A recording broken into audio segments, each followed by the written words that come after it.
तुम अकेले ऐसे व्यक्ति हो जो मुझसे पहले आते हो और सबसे बाद में जाते हो। तुम्हारा परिचय?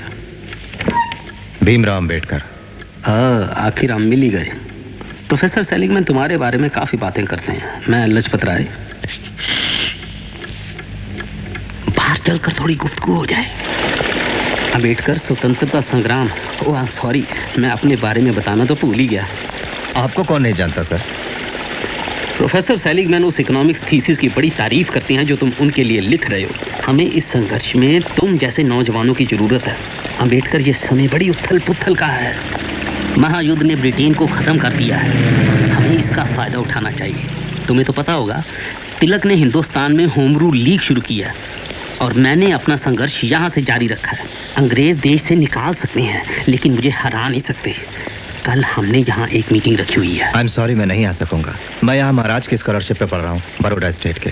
इसलिए मेरा फर्ज बनता है कि मैं अपनी पढ़ाई पे ध्यान दूँ। आपसे मिलकर खुशी हुई।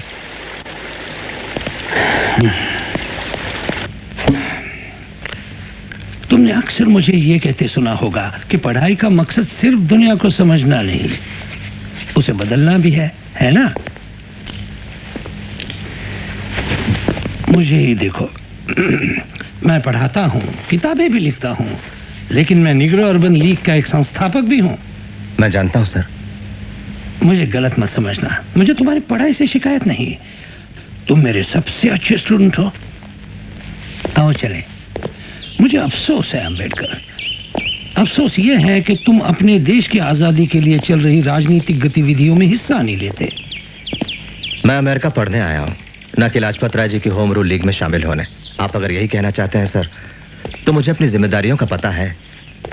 जरूर पता होगा, मेरा उससे कोई लेना देना नहीं। I am sorry. मानव विज्ञान थीसिस का तुम्हारा विषय क्या है? हिंदुस्तान की जातियां, उनकी व्युत्पत्ति, फैलाव और रीति रिवाज। हाँ, अपना पेपर कब पेश करोगे? अगले बुधवार को sir. Good luck to you. Thank you sir. एक बात बताऊं, कल रात तुम्हारी बात सुनकर मुझे नींद नहीं आई। ये बहुत ही अजीब बात है। मुझे तो विश्वास नहीं होता। क्या सच में छूना भी मना है? ये तो कुछ भी नहीं। तुम्हें आजादी तो है कम से कम। क्या बात कर रहे हो? हाँ, इसे आजादी कहते हैं? बातें कम करो। पूरा काम 2 घंटे में खत्म करना है। जल्दी करो। Big big. तुम्हारे लिए 14वां संविधान सुधार तो है। संशोधन सिर्फ कागजों पर है। तुम तो हिंदुस्तानी होते हुए भी कोलंबिया यूनिवर्सिटी में पढ़ सकते हो, लेकिन मैं अमेरिकन होते हुए भी वहां नहीं पढ़ सकता, चाहे मुझ में कितना भी हुनर, कितनी भी काबिलियत क्यों ना हो। देखो, ये संविधान सिर्फ कागजों पर ही अच्छा लगता है।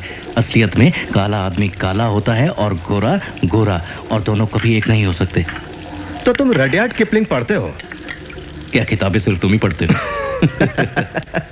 अरे काले निगरो, मैं तुम्हें सबक सिखाऊंगा। मैंने कुछ नहीं किया। अगर तुमने किसी गौरी औरत की तरफ आंख उठाकर भी देखा तो मैं तुम्हें मार डालूंगा। मारो, उस लड़की को मैंने नहीं छेड़ा। मक्कार, मैं तुम्हारी आंखें फोड़ डालूंगा। तुम समझते क्या हो अपने आप को? साले निकम्मे, चल भाग यहाँ से, निकल यहाँ से, दफा हो जा, चल भाग।